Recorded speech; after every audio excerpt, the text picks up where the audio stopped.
എത്രയോ ലക്ഷം പേരിൽ നിന്ന് അല്ലെങ്കിൽ ആയിരക്കണക്കിന് ആൾക്കാരിൽ നിന്ന് ഒരാൾ എത്തിപ്പെടുന്നത്.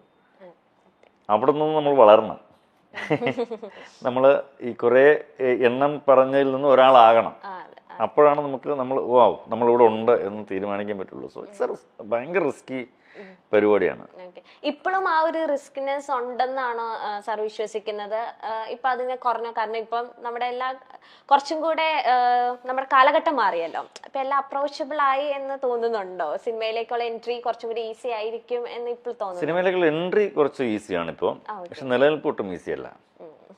അതിനെ നമ്മൾ വളരെ കൃത്യമായിട്ട് കഷ്ടപ്പെടുകയും വേണം. കഷ്ടപ്പെട്ടാൽ മാത്രം വെറുതെ കഷ്ടപ്പെട്ടൊരു കാര്യമില്ല, വളരെ ക്രിയേറ്റീവായിട്ട് കഷ്ടപ്പെടണം. അതിൻ്റെ ഡെപ്തിൽ നമ്മളതിനെ പഠിക്കണം, നമ്മളതിനെ അറിയണം, അപ്ഡേറ്റ് ചെയ്യണം. ദെൻ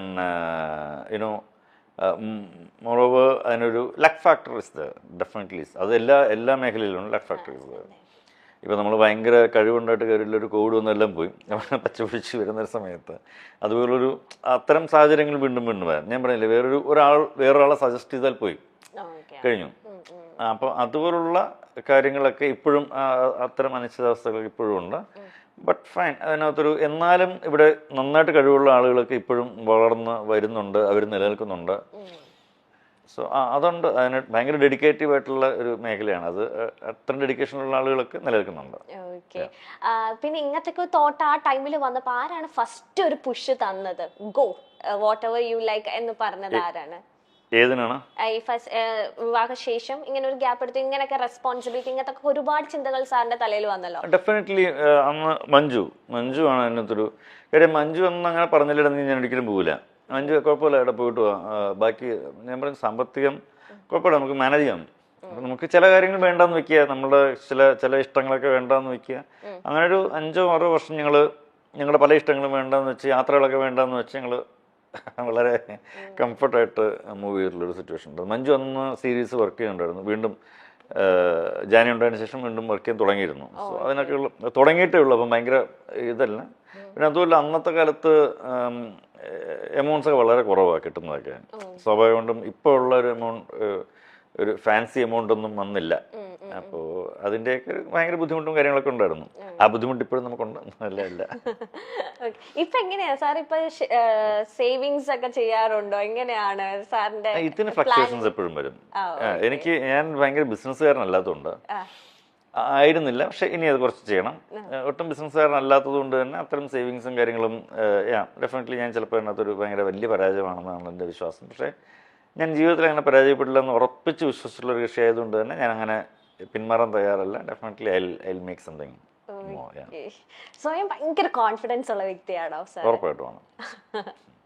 ഈ കോൺഫിഡൻസ് ഓവർ കോൺഫിഡൻസ് ഇല്ല, പക്ഷെ എന്നിലുള്ള കഴിവിലും എന്നിലും ആ ഒരു വിശ്വാസം, ചെയ്യാൻ പറ്റുമെന്ന് ഉറപ്പുള്ള കാര്യങ്ങൾ നമ്മൾ ഉറപ്പിച്ച് പറയും, അത് ഞാൻ ചെയ്യുകയും ചെയ്യും. ഓക്കെ.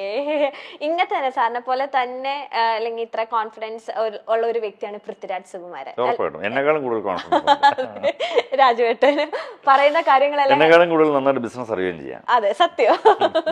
പറയുന്ന കാര്യങ്ങളെല്ലാം കറക്റ്റ് ആയിട്ട്. നിങ്ങളുടെ ആ ഒരു ഗിവ് ആൻഡ് ടേക്ക് എങ്ങനെയാണ്? ഇപ്പൊ ലൂസിഫറില് സാറ് പറയാൻ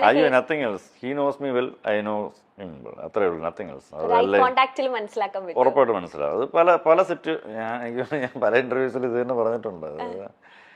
ചില ഷോർട്സ് ഒക്കെ കഴിഞ്ഞിട്ട് എൻ്റെ എക്സ്പ്രഷൻ കാണുമ്പോൾ രാജുവിന് മനസ്സിലാവും രാജു ഒരു 1 more, അല്ലെങ്കിൽ എനിക്ക് അത് ഓക്കെ ആണെന്ന് കാരണം രാജുവിന് മനസ്സിലാവും ഓക്കെ. പിന്നെ നമുക്ക് ഇതൊരു ഭയങ്കര പ്രൊഫഷണലിസം ഉള്ള മേഖലയല്ലേ. നമ്മൾ ചില കാര്യങ്ങൾ വളരെ ഓപ്പണായിട്ട് സംസാരിക്കുന്നുണ്ട്, ഒരു തെറ്റുമില്ല എന്നുള്ളതാണ്. അപ്പോൾ രാജു എന്നോടായാലും ഞാൻ രാജുവിനോടായാലും ഇത്തരം കാര്യങ്ങളൊക്കെ സംസാരിക്കാറുണ്ട് എന്നുള്ളത് തന്നെയാണ്. അതിപ്പം രാജു മാത്രമല്ല കേട്ടോ, മേ ബി മോസ്റ്റ് ഓഫ് നമ്മൾ എല്ലാ ആക്ടേഴ്സിനോടും നമ്മളങ്ങനെ സംസാരിക്കുന്നുണ്ട്. ഇപ്പം ജയസൂര്യ വന്നാലും ജയസൂര്യ ഞാനോട് നല്ല സുഹൃത്ത് ബന്ധമുള്ള വിഷയമാണ്. അതിൽ പലരുമായിട്ട് ഇന്ദ്രജിത്തുമായിട്ട് ഇതൊക്കെ ഇന്ദ്രജിത്തിനടുത്തൊക്കെ ഇത് പറഞ്ഞ ചെറുതായിട്ടൊന്നിങ്ങനെ നമ്മുടെ ഒരു ഇന്ദ്ര എന്ന് വിളിച്ചിട്ട് പറയാൻ പോയി ഓക്കെ. ഇപ്പൊ ഇങ്ങനെ ഒരു വൈബ് എപ്പോഴും നമുക്ക് അങ്ങോട്ടും ഇങ്ങോട്ടും കിട്ടും. അതുപോലെ തന്നെ ജയനും സാറ് പറഞ്ഞ കേട്ടിട്ടുണ്ട്. എൻ്റെ ഒപ്പം ഏറ്റവും ആദ്യമായിട്ട് വന്ന ക്യാമറ ചെക്ക് ചെയ്യാൻ വേണ്ടി വന്ന ഡയറക്ടർ പൃഥ്വിരാജ് സുകുമാരനാണ്. ഇപ്പോഴും ആള് തന്നെയാണ്? വേറെ ഡയറക്ടേഴ്സ് വന്നിട്ടുണ്ടോ? അതിന് മാറ്റം വന്നോ? രണ്ടുപേരെ കൂട്ടിച്ചേർക്കാറായോ? അല്ലല്ല, അതെന്താ അറിയാമോ, അതൊരു ഭയങ്കര ഡെഡിക്കേഷൻ. ഇപ്പൊ എനിക്ക് വളരെ മുമ്പ് എനിക്ക് ഞാൻ ക്യാമറമാൻ ആവണേക്ക് മുന്നേ ഞാൻ 2009 കണ്ട സിനിമ ചെയ്യുന്നത്. എനിക്ക് വേണമെങ്കിൽ 2005-ലോ 2006-ലോ സിനിമ ചെയ്യാം, അല്ലെങ്കിൽ ചിലപ്പോൾ 2002-ലൊക്കെ സിനിമ ചെയ്യാം. ഞാനത് ചെയ്യാണ്ടിരുന്നത് എല്ലാവരും എന്നോട് പറഞ്ഞിരുന്നു, സുഹൃത്ത് നിനക്ക് ലൈറ്റിംഗ് ഒക്കെ നന്നായിട്ട് ചെയ്യുന്നില്ലേ, നീ ഒരു കാര്യം ചെയ്യും, നീ ക്യാമറയുടെ മറ്റേ ടെക്നിക്കൽ വിങ്സ് ഒക്കെ അറിയാം, അപ്പം ഇത്രയൊക്കെ മതി, ഒരു അസോസിയേറ്റിനെ വെച്ചാൽ മതി. അപ്പം ഞാൻ പറഞ്ഞു, അത് അസോസിയേറ്റല്ലേ ചെയ്യുന്നത്, ഞാനല്ലല്ലോ. ഞാൻ ചെയ്യുമ്പോൾ അത് എനിക്ക് ധാരണകളുണ്ട്, ആ ധാരണയിൽ എനിക്ക് ചെയ്യാൻ പറ്റണം. അപ്പം എന്ത് വേണം, അപ്പം എനിക്ക് അതിനകത്ത് മുഴുവനായിട്ട് അറിയണം, ക്യാമറ ഇന്നതാണ്, ലെൻസ് ഇന്നതാണ്, എന്തൊക്കെയാണ് വേണ്ടത്, ഇതിനകത്ത് എത്ര കട്ട് ചെയ്യാം, എത്ര ഓപ്പൺ ചെയ്യാം, എന്ത് ലൂമിനൻസ് ഉണ്ട്, എത്ര മറ്റേ ആസ്പെക്ട് റേഷ്യോ എന്ത് വെക്കണം, അത് വെക്കണം, ഇതെല്ലാം അറിഞ്ഞിരിന്നിട്ട് ഞാൻ ചെയ്യുമ്പോഴാണ് ഞാനാകുന്നത്. അല്ലെങ്കിൽ പിന്നെ മറ്റേ പുള്ളിയിലേ ചെയ്യുന്നത്. അപ്പം അത് ചീറ്റിംഗ് അല്ല, ഇറ്റ്സ് നോട്ട് ഗുഡ്. അപ്പം അത് ഞാൻ ചെയ്യില്ല എന്ന് പറഞ്ഞിട്ട് അപ്പം അല്ലെങ്കിൽ അതുകൊണ്ടാണ് ഇത്രയും മോശം നമ്മൾ ലേറ്റ് ആകുന്നത്. അപ്പൊ ആ ഒരു പ്ലാനും ആ ഒരു കൃത്യനിഷ്ഠത തന്നെയാണ് പൃഥ്വിരാജ് സുകുമാരനിലും സാറിന് കാണാൻ പറ്റുന്നത് അല്ലേ? രാജു ഇതുപോലെ എത്രയോ ആൾക്കാർ, അന്ന് രാജുവിന്റെ സമയത്ത് വന്ന എത്രയോ ആൾക്കാർ ഇപ്പോഴും അഭിനയം മാത്രം നടക്കുന്നുണ്ടോ? അന്ന് രാജുവിന് ഇത്തരം ടെക്നിക്കൽ സാധനങ്ങളൊക്കെ പഠിക്കണമെന്ന് ഭയങ്കര താല്പര്യമുണ്ടായിരുന്നു. അപ്പോൾ എല്ലാ ക്യാമറയുടെ അടുത്തും പോയി നോക്കും, പിടിക്കും, എന്താ ചെയ്യാൻ നോക്കും, ഷട്ടർ ആംഗിൾ കട്ട് ചെയ്ത് എന്താണ്, കട്ട് ചെയ്തില്ലെങ്കിൽ എങ്ങനെയാണ്, അപ്പോൾ കട്ട് ചെയ്ത് കാണിക്കുമോ. ഇതൊരു കൗതുകമാണല്ലോ, എപ്പോഴും നമുക്ക് എന്താണ് അറിയേണ്ടത്, ഒരു കൗതുകമാണല്ലോ. ഞാനിപ്പോൾ തെലുങ്ക് ഒരു 4-5 സിനിമ വർക്ക് ചെയ്തു. എനിക്കിപ്പോൾ തെലുങ്ക് അത്യാവശ്യം കുഴപ്പമില്ല, പഠിക്കാനും പറയാനും കേട്ടാലും മനസ്സിലാവും, വായിക്കാൻ അറിയില്ലെന്നേ ഉള്ളൂ. ഇനിയിപ്പോൾ ഞാനത് ആ കൗതുകത്തിന് ഞാൻ വായിക്കാൻ ശ്രമിച്ചാൽ ഡെഫിനറ്റ്ലി എനിക്ക് പറയാൻ പറ്റില്ലേ, എനിക്കറിയാൻ പറ്റും. ഞാൻ വായിക്കാൻ ഇതുവരെ ശ്രമിച്ചിട്ടില്ല, അതുകൊണ്ട് എനിക്കറിയില്ല. പക്ഷെ വായിക്കാൻ ഞാൻ ശ്രമിച്ചാൽ എനിക്കറിയാൻ പറ്റും. ശ്രമമാണ് നമുക്ക് വേണ്ടത്, ഭയങ്കര ഒരു ആഗ്രഹമാണ്, ഭയങ്കര തീക്ഷ്ണമായിട്ടൊരു ആഗ്രഹമാണ്. ഡെഫിനറ്റ്ലി ഞാനിപ്പോൾ 2 മാസം കൊണ്ട് ഞാൻ തെലുങ്ക് വായിക്കാൻ പഠിക്കും എന്ന് ഞാൻ ഉറപ്പിച്ചാൽ ഉറപ്പായിട്ട് ഞാൻ പഠിക്കും, അല്ലേ? ഞാനല്ല, ആരും പഠിക്കും. നമ്മളത് വിചാരിക്കുന്നു. അതെ. ലൂസിഫറിന്റെ സമയത്ത് സാറ് പറഞ്ഞിട്ടുണ്ട്, ലൂസിഫറിലാണ് ഞാൻ ഭയങ്കര റിലാക്സ് ആയിട്ട് വർക്ക് ചെയ്തത്. കാരണം രാജു പക്ക ചാർട്ടർ ആയിരുന്നു, പ്ലാൻഡ് ആയിരുന്നു, സീൻ ബൈ സീൻ എല്ലാം ഓർഡർ ആയിരുന്നു. ഈ ചെറിയ പടം അടുത്തത് വരുവാണ് എമ്പുരാൻ.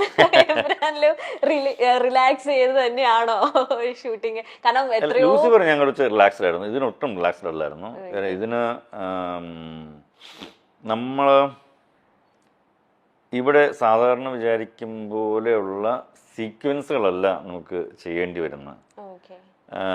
ലൂസിഫറിനകത്ത് നമ്മൾ സാധാരണ വിചാരിക്കുന്ന സീക്വൻസിനകത്തുള്ള കുറച്ച് വലിപ്പമുണ്ടെന്നേ ഉള്ളൂ. അതൊക്കെ ആർക്കും ഈസിലി നമുക്ക് കുറച്ചൊന്ന് ആലോചിച്ച് കഴിഞ്ഞാൽ, കുറച്ചൊന്ന് ഇനിഷ്യേറ്റീവ് എടുത്ത് അതിനൊത്തിരി ഹോംവർക്ക് ചെയ്താൽ നമുക്ക് എല്ലാവർക്കും മാനേജ് ചെയ്യാൻ പറ്റുന്നതാണ്.